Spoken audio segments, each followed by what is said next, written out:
How did a quiet, artistic world like Naboo produce both Padmé Amidala and Darth Sidious? Because behind the elegant domes of Theed and the peaceful pastures of the Lake Country lies a story shaped by refugees, reinvention, cultural tension, and a philosophy that defined an entire civilization. Today we'll be exploring the Naboo, the people who colonized the planet, transformed it, and eventually shaped the fate of the galaxy.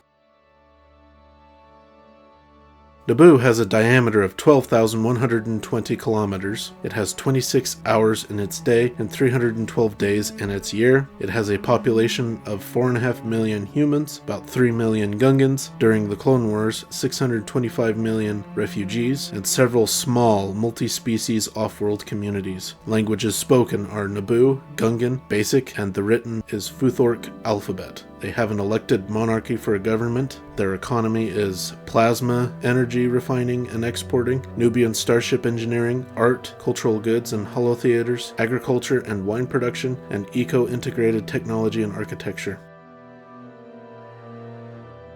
The Naboo were the human inhabitants of the planet. They were not native, yet over millennia they became its dominant cultural force. The most infamous among them, Palpatine, the aristocrat from Theed who would rise to become senator, chancellor, and eventually emperor. But their deeper story begins long before him.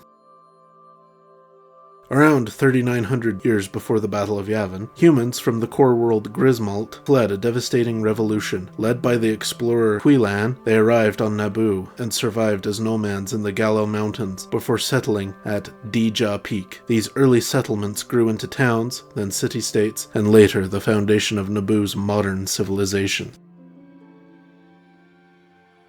Relations between the human settlers and the native Gungans began poorly. Misunderstandings and territorial disputes led to years of hostility. Instead of escalating, the Naboo reformed themselves, choosing pacifism, diplomacy, and intellectualism as core values. This reshaped their culture and influenced their later political system.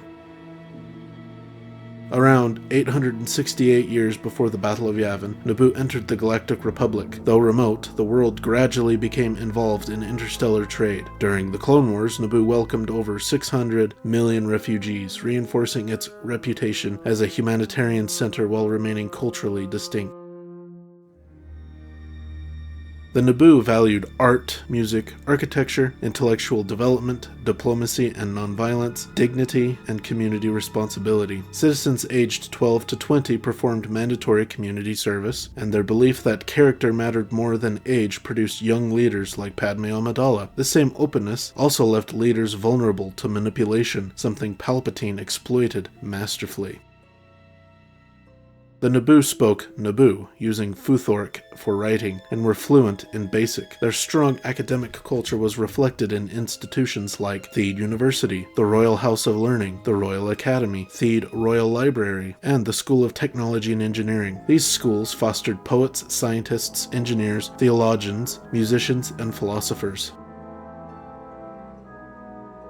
Naboo architecture is instantly recognizable: domes, sandstone walls, fountains, courtyards, and harmonious landscaping. This tradition began under King Jafan, who united the human city-states and built Theed as the capital. Even industrial structures like plasma refineries were built with elegance. Naboo starships followed the same philosophy: smooth curves, polished finishes, and perfect symmetry, like the J-type 327 Nubian. Naboo daily life emphasized refinement and subtlety. Perfumes and fragrances, signature wines, cuisine blending human and Gungan styles, festivals like the Festival of Light, symbolic flowers, hybrid cultural children games. Privacy was important. The government kept minimal personal records.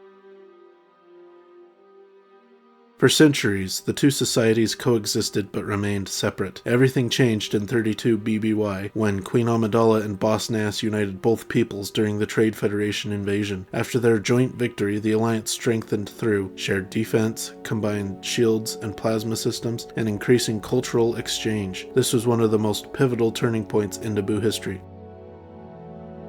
Naboo law emphasized restraint and responsibility. You became an adult at 21. Attacks on RSF officers treated with near-regal seriousness. The elected monarchy served up to 2 four-year terms. Advisory councils and city administrators supported governance. Youth leadership was commonplace, reflecting a cultural belief in idealism and purity of intention.